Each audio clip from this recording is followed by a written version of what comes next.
ലോക്സഭാ തെരഞ്ഞെടുപ്പിൽ അസല് ജയം കിട്ടിയതിന്റെ പിന്നാലെ കോൺഗ്രസ് അടുത്തതായി ലക്ഷ്യം വെക്കുന്നു മിഷൻ 2025. തദ്ദേശ തെരഞ്ഞെടുപ്പിലും മുഴുവനും തൂത്തുവാരണം എന്നാണ് കോൺഗ്രസിന്റെ ആഗ്രഹം. പക്ഷെ എന്ത് ചെയ്യാനാ, മിഷൻ തുടങ്ങുന്നതിന് മുന്നേ തനി സ്വഭാവം പുറത്തെടുത്തു. മനസ്സിലായില്ലേ, പാർട്ടിക്കകത്ത് പിന്നെയും അടി തുടങ്ങി.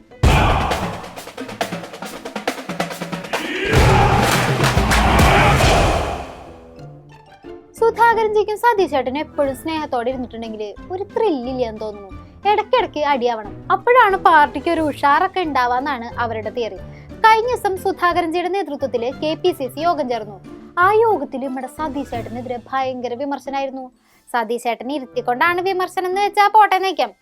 നമ്മുടെ തെറ്റ് തിരുത്തി തരുന്നത് അന്ന് കരുതിയിരുന്നാ മതിയല്ലോ. ഇതങ്ങനല്ലെന്നേ. ആ യോഗത്തിന്റെ കാര്യം പാവം സതീശേട്ടൻ അറിഞ്ഞിട്ട് പോലുമില്ല. ഒന്നാമത്തെ കാര്യം, ഞാൻ ആ യോഗത്തിൽ പങ്കെടുത്തിട്ടില്ല. രണ്ടാമത്തെ കാര്യം, KPCCയുടെ യോഗത്തിൽ ഒരു വിമർശനം ഉണ്ടായെന്ന് പറയാം. അതെങ്ങനെ വാർത്തയാകേണ്ട കാര്യം എന്താ? KPCC യോഗം അത്തരം കാര്യങ്ങൾ ചർച്ച ചെയ്യാൻ വേണ്ടിയിട്ടുള്ള യോഗമല്ലേ. ഞാൻ പ്രതിപക്ഷ നേതാവ് എന്നുള്ള നിലയിൽ ഞാൻ വിമർശനത്തിന് അതീതനായിട്ടുള്ള ഒരാളല്ല. ഒരു വിഷമമില്ല, തിരുത്തിക്കോ, എത്ര വേണമെങ്കിലും എന്നെ തിരുത്തിക്കോ എന്ന് പറയുമ്പോ ആ ശബ്ദം ഇടറുന്നത് നിങ്ങൾ ശ്രദ്ധിച്ചോ? ശബ്ദം ഇടാണ്ട് പിന്നെ എവിടെ പോവാൻ? അമ്മാതിരി വിമർശനമല്ലായിരുന്നു സതീശേട്ടനെതിരെ ഉയർന്നത്. സതീശേട്ടൻ സൂപ്പർ പ്രസിഡന്റ് ചമയുകയാണെന്നും സമാന്തര സംഘടനാ പ്രവർത്തനം നടത്താണെന്നൊക്കെയല്ലേ വിമർശനം ഉയർന്നത്. അല്ല, അതൊക്കെ ചെയ്യുന്നുണ്ടെങ്കിൽ അത് നിയന്ത്രിക്കാനൊക്കെ എനിക്കറിയാം. അതായത് സതീശേട്ടൻ എല്ലാ അധികാരങ്ങളിലും കൈ കടത്തുന്നു എന്ന് പാർട്ടിക്കുള്ളിലുള്ളവരുടെ വിമർശനം. അധികാരത്തിൽ കൈ കടത്തിയിട്ടുണ്ടെങ്കിൽ നിയന്ത്രിക്കാൻ അറിയാന്ന് സുധാകരൻജി. മിഷൻ 2025 അങ്ങനെ പ്രതിപക്ഷ നേതാവും KPCC പ്രസിഡന്റും തമ്മിൽ യുദ്ധം തുടങ്ങിയിരിക്കുകയാണ് ഗൈസ്. സംഘടനാപരമായ കാര്യങ്ങളെ കുറിച്ച് ഞാൻ സംസാരിക്കാറില്ല. ഞാൻ ഇന്നലെ വളരെ വ്യക്തമായിട്ട് എൻ്റെ മറുപടി പറഞ്ഞു. ഞാൻ വിമർശനത്തിന് അതീതനല്ല. ആർക്ക് വേണമെങ്കിലും എന്നെ വിമർശിക്കാം. എൻ്റെ ഭാഗത്ത് തെറ്റുണ്ടെങ്കിൽ ഞാൻ തിരുത്തും, അല്ലെങ്കിൽ അവരെ പറഞ്ഞ് ബോധ്യപ്പെടുത്തും. അതെ, ആർക്ക് വേണമെങ്കിലും വിമർശനം ഉന്നയിക്കാം. പക്ഷെ അതിന്റെ പിന്നാലെ തന്നെ സതീശേട്ടൻ പിണങ്ങുന്നു മാത്രം. സതീശേട്ടനെതിരെ പാർട്ടിക്കകത്ത് വിമർശനം ഉയർന്നു എന്നറിഞ്ഞപ്പോ തന്നെ മൂപ്പര് മുഖം വീർപ്പിച്ചിരിപ്പായി. പിന്നീട് ഉണ്ടായ തിരുവനന്തപുരം DCC എക്സിക്യൂട്ടീവിലും കോട്ടയം ജില്ലയിലെ മിഷൻ പരിപാടിയിലും സതീശേട്ടൻ പങ്കെടുത്തില്ല. പുള്ളി പിണങ്ങി മാറിയിരിക്കുന്നു. ഏത് വീട്ടിലാണ് പ്രശ്നമില്ലാത്ത? എല്ലാ വീടുകളിലും ഏട്ടാണ്ടിമാർ പ്രശ്നമില്ലേ? അതെ അതെ, പക്ഷെ ഇവിടെ തല്ല് മാത്രമാണല്ലോ നടക്കുന്നത്. നല്ലൊരു തെരഞ്ഞെടുപ്പ് ജയം കിട്ടിയ സമയത്ത് ഇങ്ങനെ അടിപിടി കൂടെ നിങ്ങളെ കൊണ്ട് മാത്രം പറ്റുള്ളൂട്ടാ. ആ വിഷയം ഈ ജനാധിപത്യ പാർട്ടിയാണ്.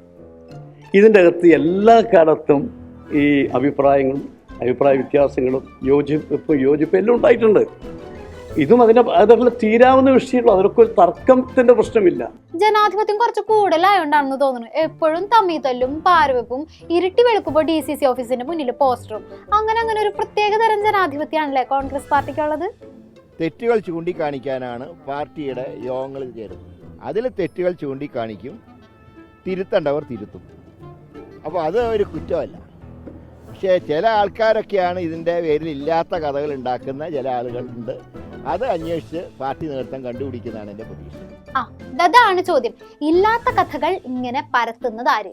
ഇല്ലാത്ത കഥയാണോ അതോ ഉള്ള കഥ പാർട്ടി അറിയാണ്ട് മാധ്യമങ്ങൾക്ക് ചോർത്തി കൊടുക്കുന്നതാണോ? അതൊന്നും ഞാൻ പറയട്ടെ, ഏതെങ്കിലും ചില ഇരുട്ടിൻ്റെ ശക്തികൾ അങ്ങനെ നിങ്ങൾക്ക് എന്തെങ്കിലും വാർത്തകൾ ചോർത്തി തന്നിട്ടുണ്ടെങ്കിൽ അത് ഞങ്ങൾക്ക് അതിലൊരു ഉത്തരവാദിത്വമില്ല. അതാണ് പറയുന്നത്. നേരെ ജീവ പറയാണ്ട് പമ്മി നിന്ന് പറയുന്നവർ ഇരുട്ടിൻ്റെ സന്തതി. ഇവിടെ തന്നെ ചില വിദ്വാന്മാരില്ലേ, DCCക്കെതിരായിട്ട് അർദ്ധരാത്രി ആരും കാണാണ്ട് പോയിട്ട് പോസ്റ്റർ ഒട്ടിക്കുക, അങ്ങനെ ചില വിക്കറുകൾ കാണിക്കുന്ന വിദ്വാന്മാരുണ്ട്. അതിന് അവർ പറയുന്നതൊന്നും ഈ കണക്കിൽ കൂട്ടണ്ട. പരസ്യമായിട്ട് ആർക്കെങ്കിലും അഭിപ്രായം ഉണ്ടെങ്കിൽ പാർട്ടി വേദികൾ പറഞ്ഞാൽ അത് തീർച്ചയായിട്ടും അതിൻ്റെ നടപടികൾ പാർട്ടി സ്വീകരിക്കും. അത് മുരളീധരേട്ടൻ പറഞ്ഞത് കാര്യട്ടാ. പാവാനുഭവത്തിന്റെ വെളിച്ചത്തിൽ ചീന്തി എടുത്തതാണ് ഇതാ പറഞ്ഞത്. ലോക്സഭാ തെരഞ്ഞെടുപ്പ് സമയത്ത് എന്തായിരുന്നു ഏറ്റവും കൂടുതൽ പോസ്റ്റർ പ്രത്യക്ഷപ്പെട്ടത്? തൃശ്ശൂർ DCCയുടെ മുന്നിലായിരുന്നില്ലേ? അതൊക്കെ അത്ര പെട്ടെന്ന് മറക്കാൻ പറ്റുമോ? അത് പോട്ടെ. എന്നാലും സതീശേട്ടൻ എന്തിനാണ് സുധാകരൻജി ഇങ്ങനെ വേട്ടയാടുന്നത്? മാധ്യമങ്ങളുടെ മുന്നിൽ തെറി വിളിക്കാനും സതീശേട്ടനെ ക്ഷണിക്കാണ്ട് യോഗം വിളിക്കാനും സതീശേട്ടനെതിരെ ഇത്രയും ക്രൂരമായ വിമർശനങ്ങൾ ഉന്നയിക്കാനും നിങ്ങൾക്ക് എങ്ങനെയാ പറ്റണേ? സതീശനായിട്ട് ഞാനും തമ്മിൽ ഒരു പ്രശ്നങ്ങളൊന്നുമില്ല, ഒരു അഭിപ്രായ വ്യത്യാസവും ഇല്ല. ഇപ്പം കണ്ട സതീശനെ കൂട്ടിക്കൊണ്ട് ഞാൻ ചായ വാങ്ങി കൊടുക്കും, ഒരു പ്രശ്നമില്ല. എന്റെ പൊന്നോ, ഇങ്ങനെ സ്നേഹിക്കല്ല സുധാകരൻജി. നേരത്തെ വയനാട് എക്സിക്യൂട്ടീവ് ക്യാമ്പിൽ സുധാകരൻജിക്കെതിരെ സതീശേട്ടൻ നൈസായി വിമർശനം ഉന്നയിച്ചിട്ടുണ്ടായിരുന്നു. അതിന്റെ പക പോക്കാണോ സുധാകരൻജിന്ന് ഇപ്പൊ ഒരു സംശയം ഇല്ലാതില്ല. അത് KPCC ചെയ്യേണ്ടുന്നത് KPCC ചെയ്യും, പ്രതിപക്ഷ നേതാവ് ചെയ്യേണ്ടുന്നത് പ്രതിപക്ഷ നേതാവ് ചെയ്യും. അങ്ങനെയാണ് നമ്മുടെ പാർട്ടിയുടെ സിസ്റ്റം. അതിൻ്റെ അകത്ത് ചെറിയൊരു ഡീറെയിൽ വന്നു, അത്രയേ ഉള്ളൂ. അത് വലിയൊരു വിഷയമൊന്നും ആക്കേണ്ട കാര്യവുമില്ല. കണ്ട സതീഷ് ചേട്ടന്റെ ആറ്റിറ്റ്യൂഡ് ശരിയല്ല എന്ന് പറയുന്നത് കണ്ട. അങ്ങനെ പോകുന്നത് ശരിയല്ല, അത്രയേ ഉള്ളൂ. ദാറ്റ്സ് ഒരു ഫോർമാലിറ്റിക്ക് പറയുന്നതാണ് ഞാൻ. അങ്ങനെ പോകുന്നതിൻ്റെ അകത്ത് ശരിയൊക്കെയുണ്ട്. അതുകൊണ്ട് ആളുകൾ അതിനെക്കുറിച്ചൊരു അഭിപ്രായം പറഞ്ഞപ്പോൾ അത് കൂടുതൽ ഏറിപ്പോയപ്പോൾ അദ്ദേഹത്തിന് അത് ചൂടായി. അദ്ദേഹം 2 കമന്റ് അടിച്ചു, അത്രേ പറഞ്ഞിട്ടുള്ളൂ. അദ്ദേഹം വേറെ ദോഷമൊന്നും പറഞ്ഞിട്ടില്ല, കുറ്റങ്ങളൊന്നും പറഞ്ഞിട്ടില്ല. സതീഷ് ചേട്ടൻ ചെറുതായൊന്ന് പാർട്ടിയുടെ അധികാര പരിധിയിൽ കൂടുതൽ കൈകടത്തി. അപ്പൊ പാർട്ടിക്കുള്ളിലുള്ള പലരും ചെറുതായി ഒന്ന് വധിക്കണ പോലെ വിമർശിച്ചു. സതീഷ് ചേട്ടനെ വിമർശിച്ചപ്പോ സുധാകരൻജിയും അത് ഏറ്റുപിടിച്ചു. അതൊരു തെറ്റാണോ? ഇനി നോ മോർ ക്വസ്റ്റ്യൻസ് പ്ലീസ്. സംഘടനാപരമായ കാര്യമാണ്. ഞാൻ സംഘടനാപരമായ കാര്യങ്ങൾക്ക് പാർട്ടി പ്രവർത്തകർക്ക് വേദനയുണ്ടാക്കുന്ന തരത്തിലുള്ള ഒരു പരാമർശവും എൻ്റെ നാവിൽ നിന്നുണ്ടാവില്ല. എടുത്തോ പിടിച്ചോ എന്ന് പറഞ്ഞിട്ട് ഒന്നും ചെയ്യരുത്. എല്ലാ വൈരാഗ്യങ്ങളും ചതികളും വഞ്ചനകളും ഉള്ളിൽ അങ്ങനെ ഒതുക്കി വെക്കണം. എന്നിട്ട് സമയം നോക്കി അതിൽ ഓരോന്നായി പ്രയോഗിക്കണം. ഈ സമയത്ത് നമ്മളെ കുത്താൻ വേറെ ആരെങ്കിലും നമ്മുടെ പിന്നിലുണ്ടോ എന്നൊരു കണ്ണു വേണം. അതുവരെ ദാ ഇങ്ങനെ ചിരിച്ച് ഇങ്ങനെ നിൽക്കണം.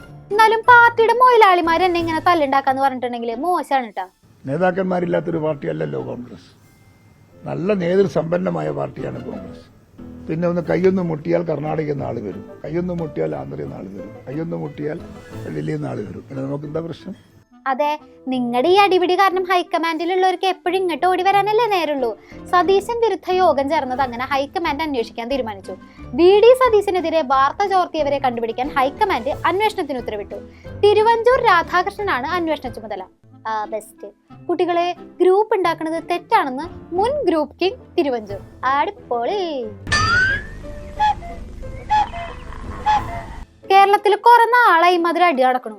അത് അവരെന്നെ പറഞ്ഞു വരുത്തുന്നു. ഇനി ഇമാതിരി പണി കാണിച്ചിട്ടുണ്ടെങ്കിൽ എല്ലാത്തിനും ശരിയാക്കി തരണ്ടെന്നാണ് AICC general secretary Deepa Das Munshi പറഞ്ഞിരിക്കുന്നത്.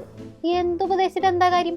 ഐക്യമില്ലായ്മയാണ് ഞങ്ങളുടെ ഐക്യം എന്ന് പറഞ്ഞ് നടക്കുന്ന ടീംസ് എല്ലാവരും. കോൺഗ്രസിനകത്ത് ഒരു ആശയക്കുഴപ്പമില്ല. ഈ ആശയക്കുഴപ്പങ്ങളൊക്കെ മാധ്യമങ്ങളിലൂടെ വന്നുകൊണ്ടിരിക്കുകയാണ്. മാധ്യമങ്ങൾക്ക് വാർത്ത ചോർത്തി കൊടുക്കുന്ന ചില സംഭവങ്ങൾ ഞാൻ കഴിഞ്ഞ ദിവസം കോട്ടയത്ത് വെച്ചും പറഞ്ഞതാണത്. കോൺഗ്രസിനകത്തുള്ള വാർത്തകൾ പുറത്ത് എന്തെങ്കിലും ചെറിയ പ്രശ്നങ്ങൾ ഉണ്ടായാൽ ആ പ്രശ്നം പർവ്വതീകരിച്ച് കൊടുക്കുക, അത് വലിയ ഇഷ്യൂ ആക്കി മാറ്റുക. അതിനെതിരായിട്ടുള്ള ശക്തമായ തീരുമാനം പാർട്ടിയുടെ ലീഡർഷിപ്പിൻ്റെ ഭാഗത്തുണ്ടാവും.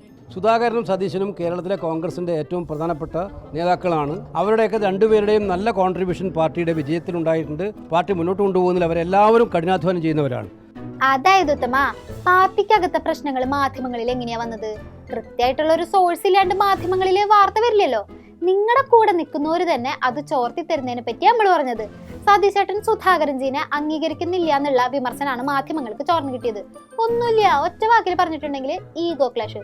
ഞാനാണ് അടിപൊളിന്ന് വരുത്തി തീർക്കാനുള്ള രണ്ടാളുടെ ഓരോരോ കഷ്ടപ്പാടേ. വളരെ ആശാവഹമായ പുരോഗതി UDF ഉണ്ടാക്കാൻ കഴിയുന്ന ഒരു അവസരമാണ്.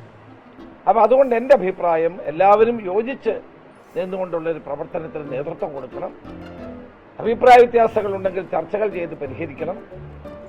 ചെറിയ കാര്യങ്ങളുടെ പേരിൽ നമ്മളുടെ വലിയ ലക്ഷ്യത്തിലേക്ക് പോകുന്ന അവസരത്തിൽ അതിന് വിഘാതമുണ്ടാക്കാൻ പാടില്ല എന്നുള്ളത് തന്നെയാണ്. ചെന്നിത്തലാജി ആരെയാണ് ഉപദേശിക്കുന്നത്? തദ്ദേശ തെരഞ്ഞെടുപ്പിന് വളരെ നേരത്തെ ഒരുക്കം തുടങ്ങുന്നു പറഞ്ഞിട്ട് വളരെ നേരത്തെ അടി തുടങ്ങിയ ആൾക്കാരെയാണ്. എന്റെ ലൈഫിൽ ഞാൻ ഏറ്റവും ബോർ അടിച്ചിട്ടുള്ളത് ഉപദേശങ്ങൾ കേട്ടാണ്. എന്നെ ചീത്ത വിളിക്കൂ, വേണമെങ്കിൽ നല്ല ഇടിയിടിക്കൂ, അപമാനിക്കൂ, പക്ഷെ ഉപദേശിക്കരുത്.